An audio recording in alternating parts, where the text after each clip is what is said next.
What is up? This is your LA in a minute, and I'm here in Boyle Heights in front of what has been called the original Amazon, the Sears Roebuck building, which was the largest retail, shipping, distribution warehouse on the entire West Coast and stood proudly as a beacon in this community for nearly 100 years. Today, it sits abandoned, but it has a proud history as a pillar of a community, not just here in Boyle Heights, but all of Los Angeles. Let's get into it. So this really was the Amazon of its day. 1.8 million square feet dedicated to inventory and retail. And this was built in record time. Commissioned in December 1926, they finished construction for $5 million in only 141 working days by June of 1927. Again, I gotta hammer home this Amazon point. Sears was Amazon, and they did all their West Coast shipping from here. And they sold everything you could dream of. You remember those Sears catalogs? They were like encyclopedia plus dictionary plus a phone book. They were huge, and they sold nearly everything from little trinkets to sports equipment to houses. Yes, prefabricated houses, and all their parts would come from right here in the Sears Distribution Center in Boyle Heights. Wow.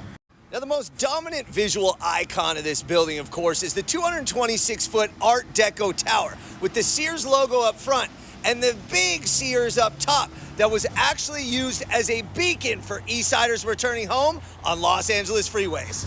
The size of this distribution center was almost unprecedented at the time, and it was also a marvel of modern technology. In fact, employees to fill orders would roller skate through the warehouse to find items and put them on corkscrew slides to get on trucks or on rail to be shipped anywhere on the West Coast or the Rocky Mountains.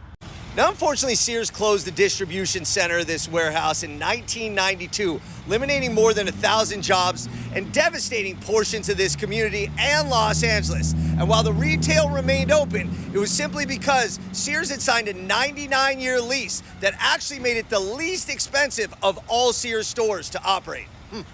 The building is important historically and culturally, and that's why in 2004, it was named a Historic Cultural Monument, and 2 years later was placed on the National Register of Historic Places.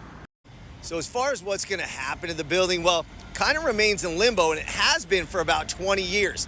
2004, a developer bought it and was going to redevelop it into condos and living spaces.